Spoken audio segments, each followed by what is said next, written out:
Welcome to CityWise. I'm your host, Tiana Stevens. CityWise is produced by the City of Rochester to shine a spotlight on city living at its best. It's Bike Week in Rochester, and over the past few years, the city has made significant improvements to our bicycle infrastructure, adding miles of bike lanes, installing bike racks, and many other features around the city to encourage bicycling and its many benefits to the community. City Transportation Specialist Eric Frisch is here with us, as well as Elizabeth Murphy, Active Transportation Specialist with the Finger Lakes Health Systems Agency. Thank you both for joining us. Eric, what is a transportation specialist exactly? What do you do? Good question. Basically, I'm the city's transportation planner, so I manage the city's traffic calming program, traffic control activities. I manage various transportation planning activities, grants, lots of different hats I wear, but I also get to manage the city's bicycling activities. Okay. And Elizabeth, what's an active transportation specialist? And what do you do at Finger Lakes Health Systems Agency? Yeah, so the Finger Lakes Health Systems Agency is a regional health planning nonprofit.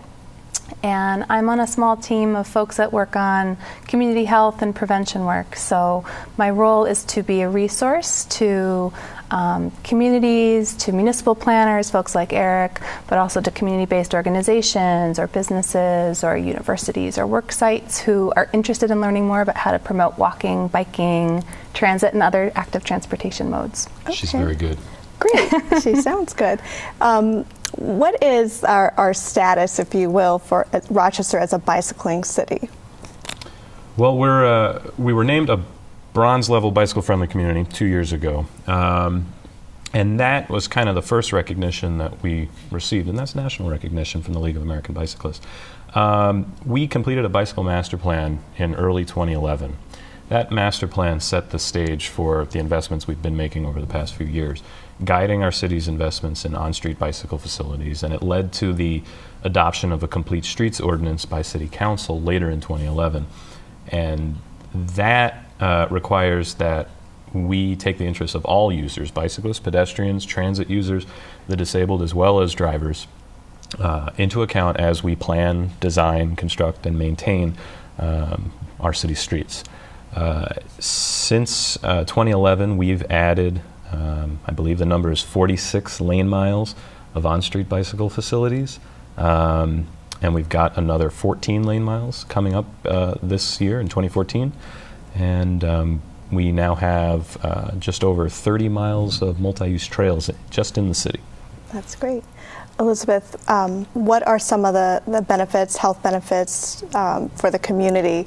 Why should people ride a bike?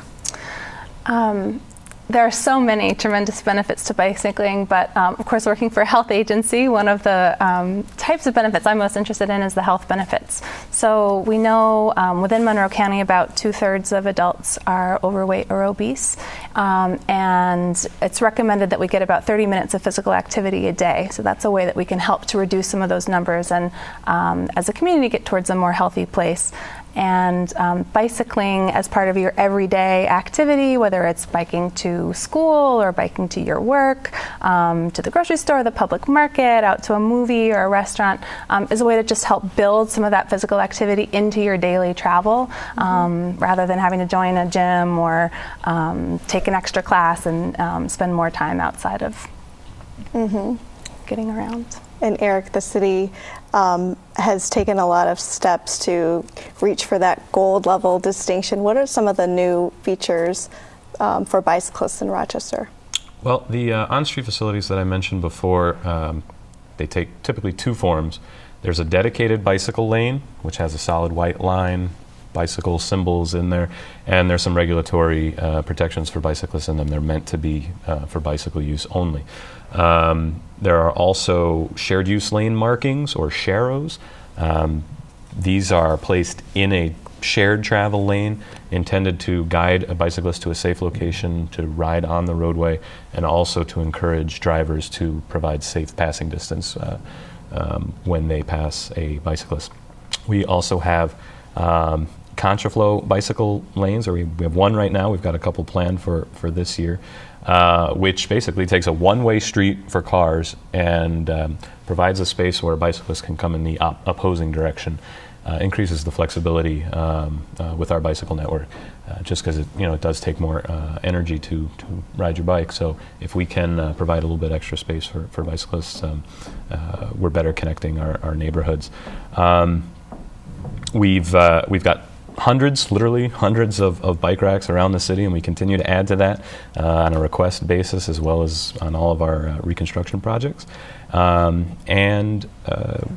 We have some bike boxes, which I can explain if you'd like, or we can talk about that later. But bike boxes, we're planning a number of other improvements, innovative improvements, like cycle tracks, which are protected lanes, and I can talk about that later as well. But we've got a lot going on.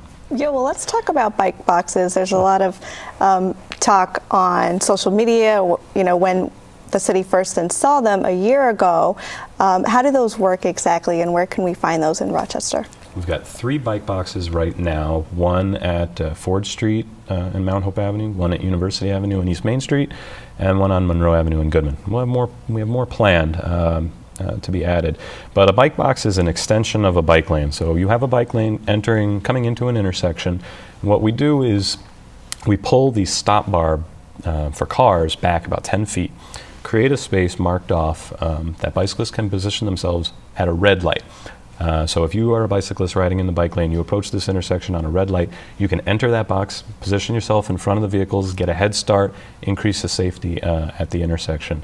If you're coming upon the bike box on a green, you just stay in your lane, you don't enter the bike box, and you proceed through the intersection. And Elizabeth, you're obviously a bike rider yourself. Have you found these to be useful? Are people using them correctly? What's your experience with them?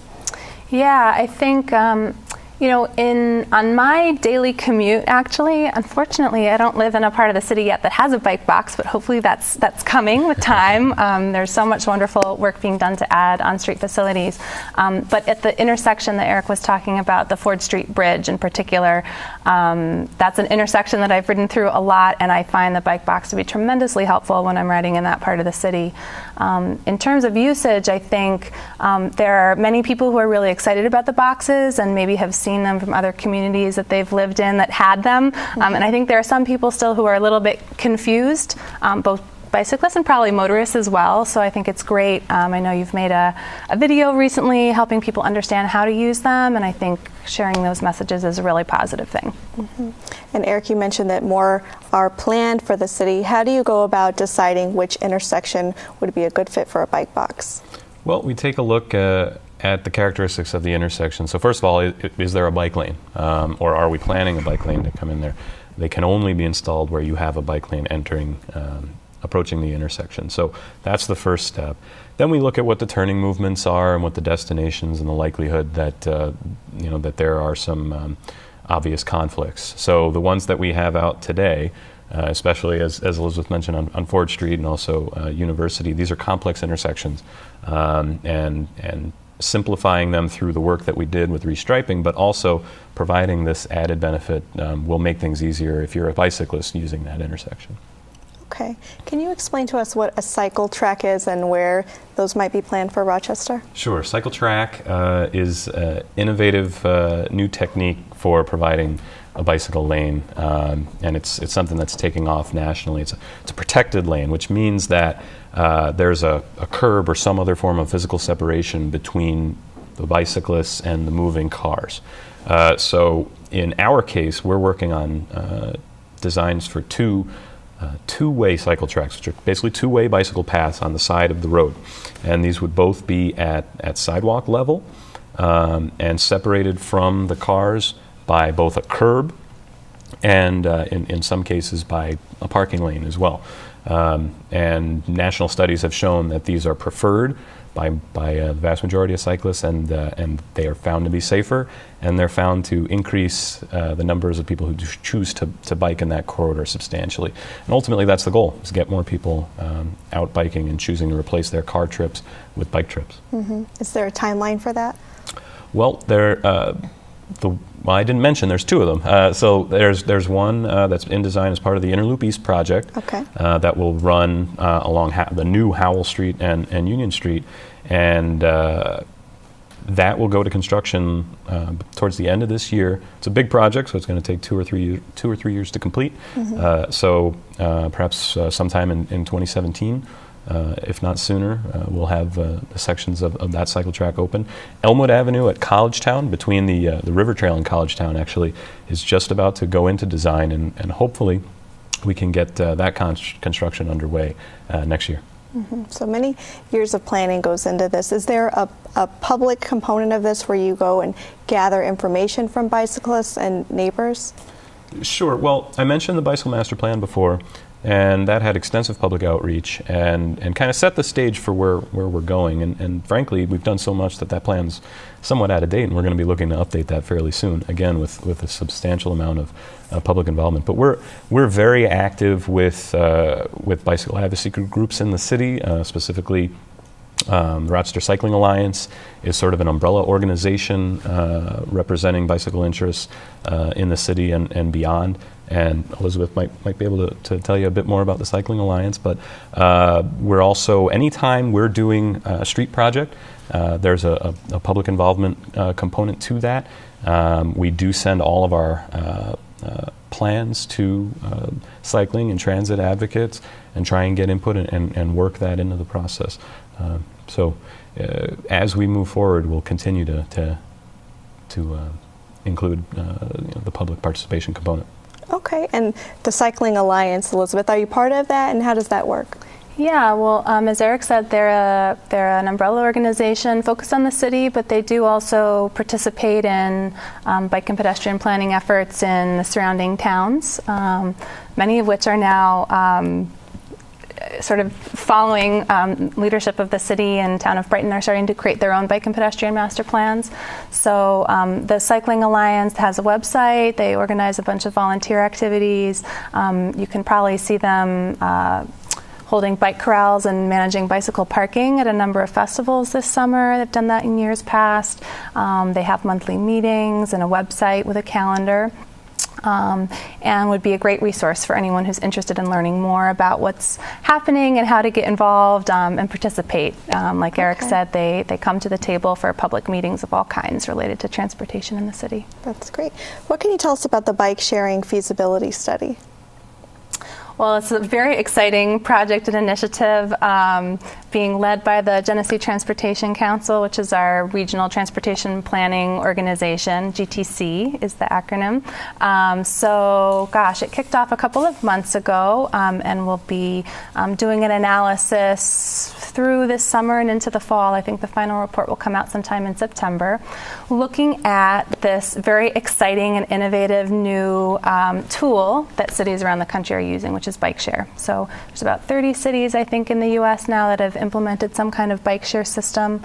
And what that means is a network of stations, most likely, with, let's say, 10 to 20 bikes each. And people can become members of that, and for a small fee, usually between $50 or $100 a year, you have access to use these bicycles for short trips all over the downtown, the city, and wherever there are stations. So it's a nice way to encourage people to use bicycling for short trips. Mm-hmm. So the study's kicked off. There's going to be a public input meeting 2 Mondays from now, Monday the 19th of May, from 5:30 to 7:30 at night at the Kate Gleason Auditorium down in the downtown library. And there's also a website, rockbikeshare.org, which actually has a very cool feature. It's a wiki map where people can go in and suggest areas where they'd like to see a station, take a survey, learn more about the project. So very excited that this study is underway to see what might be possible in Rochester. So Elizabeth, you're from here, but you've lived in other cities. You've seen, used, I'm sure, their bicycle lanes or whatever features that they might have. How do we compare to other cities? Yeah, that's a great question, a hard question, because some of the places that I've lived after having grown up here were much larger cities, so places like Boston or San Francisco and New York. And I would say that it's really exciting now to be back. I moved home about 2 years ago, and I really notice a shift and a growing culture of bike awareness and a desire and an excitement just out on the street. I mean, you walk down basically any street. I live up Lake Avenue, and I see people biking up and down Lake Avenue every day, which is kind of amazing to me, but exciting to see. So, you know, with Eric talking about the bicycle master plan, that was only adopted a couple of years ago, and the city has worked so aggressively to implement that plan and is already looking to update. I think we're really doing a lot of exciting things in our city, and I think we're well on our way to a silver or even higher level bicycle-friendly community award. I think we have our work cut out for us to reach that next echelon, and we're working hard at it. You know, we say in our office that we have a goal of being the most bike-friendly mid-sized city in the Northeast. I think we're almost at that point now, so maybe we need to change that to the most bike-friendly city in the Northeast. What do you think? I think we're well on our way. And there's a lot of features, maybe not as obvious as the bike box and the things that you see out and about, but inside some of the city garages, we've got a couple of features like the bike lockers. Can you tell us about those and the service stations? Yeah, actually the bike lockers have been in the downtown garages for quite a while. I believe it's now 8 of our parking garages have bike lockers, and they're available through the through municipal parking.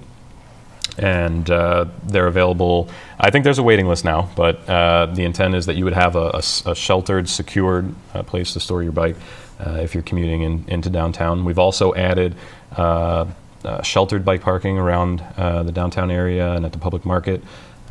We've added bike racks in all of the parking garages, so even if you can't get access to a bike locker, you're still the ability to store your bike in the garage and have a sheltered area to put your bike in. The bike repair stands we've started rolling out around the city that offer various tools and air pumps, and we've got, I believe, 3 of them out right now in various stages of usefulness. We have to fix them up, but we've got a couple more that we're looking to unveil, possibly one in High Falls not too far from now. So. Okay. Elizabeth, on building a better bicycle culture here, what are some of the programs that Finger Lakes Health System Agency is involved with? Well, I think part of building a culture is, it's a combination. I mean, you need the infrastructure, you need the places to be able to ride and lock up securely your bike when you get to your destination. But you need a diverse range of events and group rides and maps that show people who want to go out and ride on their own where they can do that safely. Training, education, it's really a comprehensive effort, I think, that needs to be put forward. But certainly Bike Week, I think, is a big part of that. And if you want, I can talk about that now, or we can come back to it later. Okay, so Bike Week is, we just had a kickoff yesterday, actually, and our official Rochester Bike Week runs May 10th through 18th. And it's part of National Bike Month, which is an event that's organized by the League of American Bicyclists, which is a national advocacy group. And they actually first declared May to be Bike Month in 1956. So there's a great long tradition to this event. And with Rochester Bike Week, we have events, I think, almost every day of the week between this Saturday and the following Sunday. There are group rides. There are some training events. There's a bicycle film festival, which will be on Tuesday night at the Cinema Theater. That's Tuesday the 13th. This Saturday, we'll be kicking off the events with some tabling and outreach at the public market, and we're offering a bunch of prizes and incentives. So for anyone who rides your bike to the market on Saturday between 8 in the morning and 1 in the afternoon, we'll be giving you a free reusable market bag and entering you in a raffle to win one of a handful of prizes. We have a free bike tune-up, we have some free panniers, which are the bags that hang off the sides of your bike so that you can go grocery shopping with them or carry your stuff to and from work.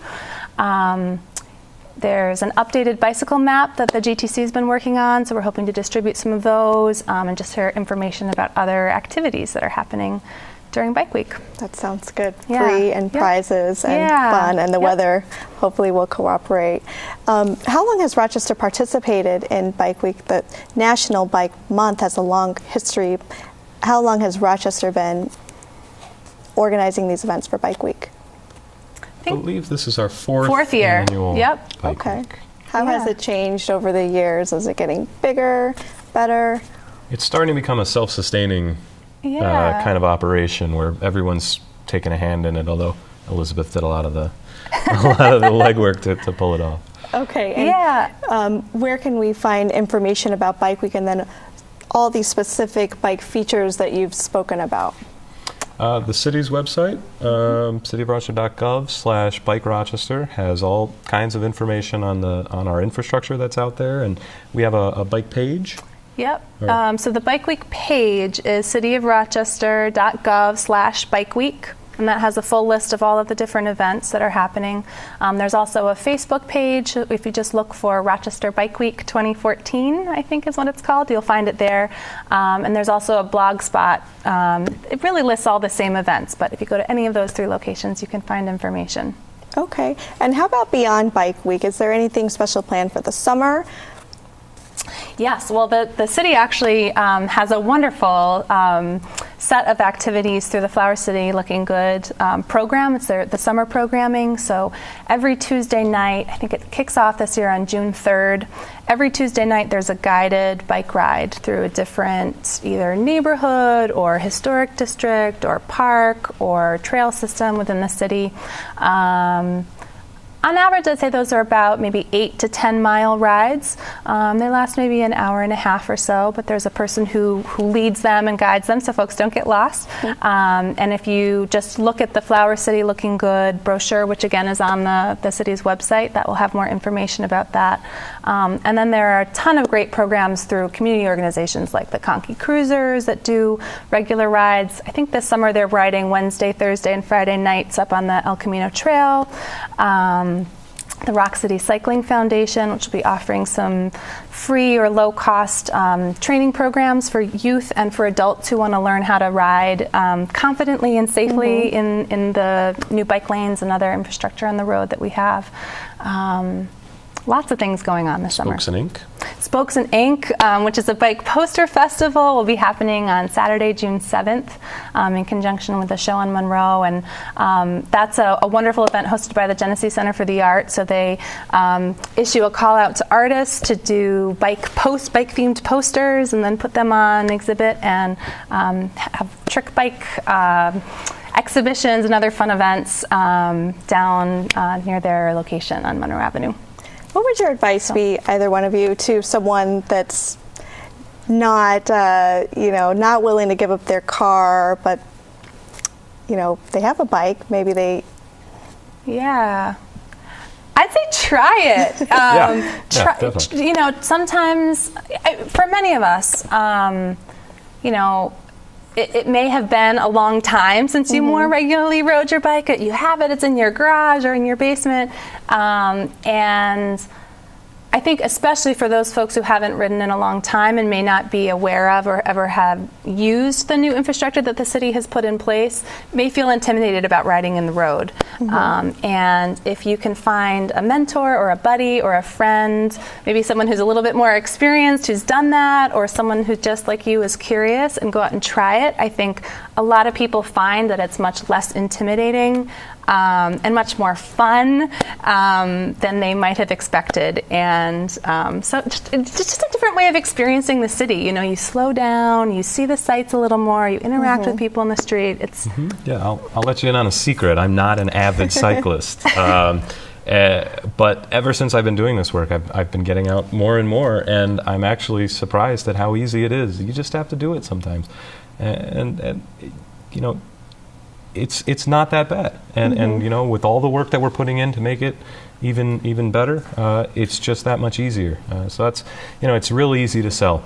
If I could, you know, most people, when they see the bike lanes, they think about the spandex-clad riders who, Sure. you know, are the most dedicated of cyclists. But you know, they're roughly 1% of the market for cycling, and we're looking. Our efforts are geared towards growing cycling as a regular, viable transportation option, and that means that you have to open it up for a broader segment. And so there's people like me who maybe before were interested, but we were unsure of whether we could mix in with cars. And so when you're providing this infrastructure, it makes it that much easier for that segment of the cycling audience. And then when you roll in, you know, the trails and the cycle tracks, then you reach an even broader audience where you're talking more recreational or families. There's a very large segment of our population that's looking for options, and if we do our part, bicycling can be a viable option. Wonderful. Thank you both so much. Again, to learn more about Bike Week and bicycling in Rochester, you can visit cityofrochester.gov/Bike Rochester. You can also call 311. Thanks for joining us on this edition of CityWise. I'm Tiana Stevens, and we'll see you next week.